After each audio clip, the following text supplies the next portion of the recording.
well with such a small group. We were short in some areas, but their heart wanted it more than anything, and sometimes that makes up for it. So we get to the end of the season, and my captain and one of my great hitters and my catcher, Jessica Schultz, had a very serious medical condition that put her in the hospital for 10 days. We just got through a regional, and now we're going to super regional at the University of Arizona. We have no Jessica Schultz. So, you know the kid that was crying that said, "How could you think I didn't want to be here?" Her name is Katie Norris. And Katie Norris, I went to her and I said, "Katie, can you catch Kalani Ricketts?" You don't know Kalani Ricketts, she's throwing over 70 miles an hour.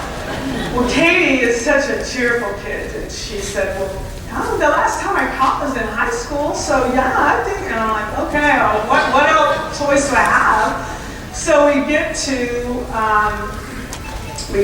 U of A, and Kalani Ricketts and Jessica Schultz are best buddies, and Ricketts is saying, "I'm going to put the team on my shoulders because I want Jessica Schultz out of the hospital and with us at the College World Series." Kalani is phenomenal, team phenomenal. We end up winning and go to the World Series. Jessica Schultz gets out of the hospital. She had lost 25 pounds. She can't play, but she went with us and was in uniform and just was thin as could be. It was very difficult, but inspiring for our team. We are getting ready to play the first game against the College World Series. We hadn't been back in about 4 or 5 years. First time back, and I knew this team was going to struggle to go real far, but we were going to give it a go because we're there. 30 minutes before we open up our first game against Arizona State University, Katie Norris comes out of batting practice, and her elbow is swollen. She's crying. Girls in college cry still, so you know. So she's crying, and it's swollen, and I don't know what to do, and oh my gosh, I can't even lift my arm. I'm like, really? Okay, all right. So I sit everybody down. I go, "You guys, we have a situation here. Katie can't catch. Who wants to catch the first game of the College World Series?" Okay, you know when someone doesn't want to call on you, so every eye's looking down. If they could, they'd all go, "Not it, not it, not it." One kid, stud, raise her hand. "I'll do it." Her name is Danny Dobbs. "Danny, when did you catch last?" I think it was 7th grade. This is not happening to us right now. Danny Dobbs is 5'3". I don't have catching gear to fit Danny Dobbs, so she puts on the gear, and it's like one of your little kids that's gear's too big, and she's kind of walking around. I'm like, is this really? I mean, all I could do is, what could you do? You're at the World Series, you gotta find a way, you know? And so the team was almost laughing about it. Like, is this really happening to us?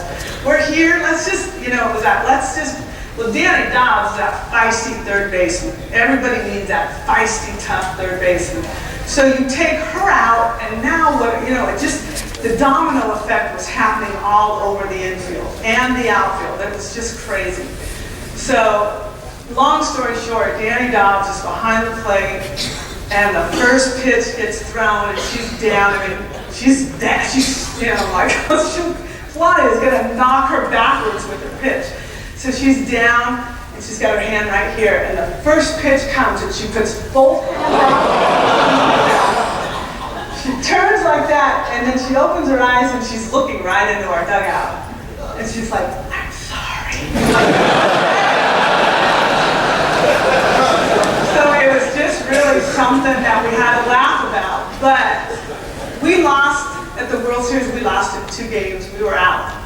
But I will never forget that as long as I live. Because lessons were learned, and kids were facing fears, and kids were stepping up for their team. And that was one of the most gratifying years I've ever had. And I will never look back because I know I did the right thing. But when those kids, I moved on to another life, our lives changed. So when you are afraid to make change because you have that one exceptional kid that's a little turd, right? Sorry, I guess don't want to say anything worse, but you know what I'm talking about. A lot of times they're your best player, and they got that, oh my God, don't tell me, my dad doesn't tell me, and I'm like, whoa, you let that go, your team watches you let that go, and then you get 3 more that do the same thing.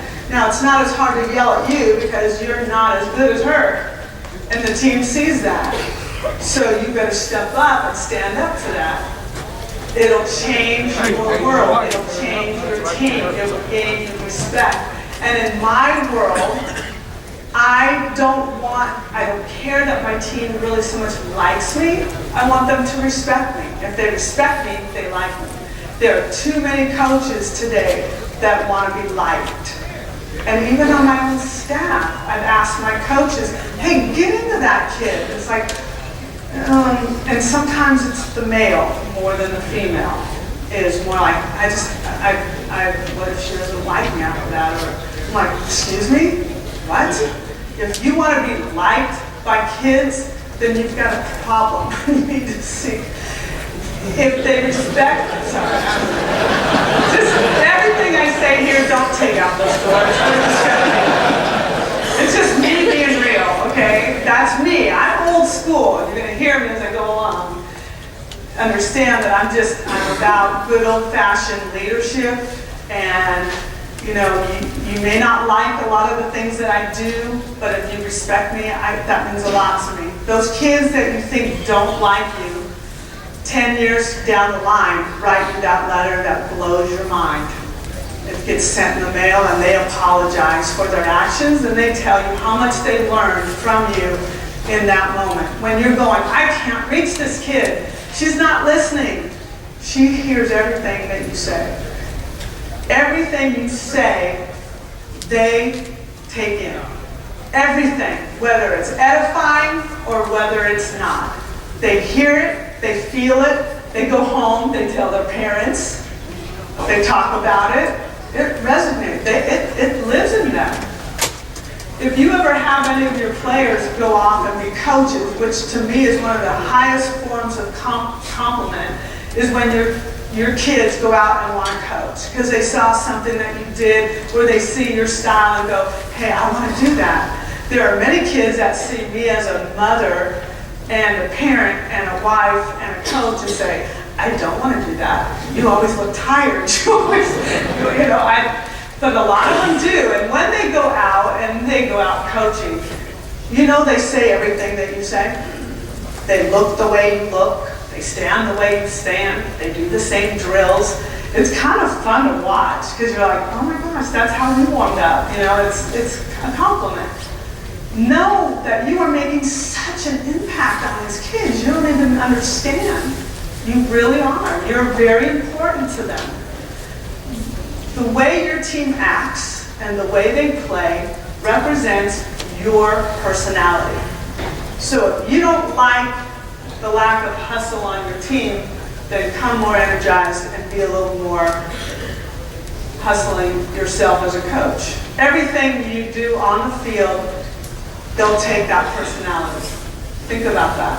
If you don't like what you're seeing, that's you. They're resonating. They're living out of you. All right, so I'm going to go here, and I'm a little off track. This is just me on my soapbox. I'll get to your outline here in a second. It feels good. It's so free. Okay. Cell phones. Yeah, no. If it was up to me, no one would have cell phones. I liked it. I liked the day when nobody knew where I was. Now it's like everyone has to know where you are all the time. Cell phones are a distraction. Facebook, tweeting, texting, Instagram, so forth. All that stuff I don't do, so I don't know what I'm talking about, but I do know that it is very distracting. It is instant stimulation to these guys, and they need to have that all the time, which means their attention is that big, right? And my son is just a cracker because he is so into, Mom, look at this YouTube. I'm like, it's stupid, I don't care. I mean, and it's someone falling off a bike and everyone's laughing. I'm like, I don't want to, okay, that's funny, no, why are you spending your time doing that right now? But he will say to me, like, we'll talk about things, and sometimes he'll say that he thinks he has attention deficit issues. And I'm like, you do not. You need constant stimulation. That's what these kids always have to find out what's going on. Do you want me to tweet to you what I had for breakfast this morning? I'm really not that important, nor are you or anyone else, but why we care, I have no idea. But these kids are addicted. Know that. They're addicted. If you took their phone for a day, they'd have panic attacks. They're addicted. Do not let this come onto your field. And I'm going to tell you, when these guys get on our bus, I have a cute little box all decorated in pink, and it's a cell phone box, you drop it in. When they come into our locker room, they drop all the phones in the boxes.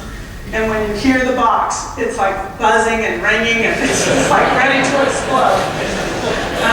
When we are out to dinner as a team, when I'm at home with my kids for dinner, no cell phones, no nothing. Nothing. That is up to you, because these guys are going to get worse. It gets addicting. They just, as soon as practice is over, what do you see them do? Oh my God, text me, coming on. You're not that important. But I know, that sounds harsh, but it's true. With that as well, I find that it's turned these guys a little socially awkward. So instead of always sending them text messages to relay your messages, isn't it funny that you'll send a text, or they'll send you a text and then you call them and they won't answer? Yeah, okay. When you talk to them, here's what we do at the University of Oklahoma and many schools throughout the country that kind of get it. I'm not just a softball coach, I'm a life skills coach. So, I teach these guys when they're talking to somebody to look in their eyes. You ever talk to a team and they're all sitting on the grass? What are they all doing? Picking up grass, writing their names in the dirt, or whatever they're doing. Make them attention in your eyes. I don't know that I recommend this, because if you look close, you'll see how it has messed up my skin, but I never wear glasses. I never wear sunglasses, because I truly want them to see what I'm feeling through my eyes. Your eyes tell a big story, and I want them to look in my eyes. At practice, I can say nothing. I can just look through my eyes, and it says what I need to say, which is kind of cool. So that's just me, but I do want them to look in my eyes. You ever shake hands with a young lady?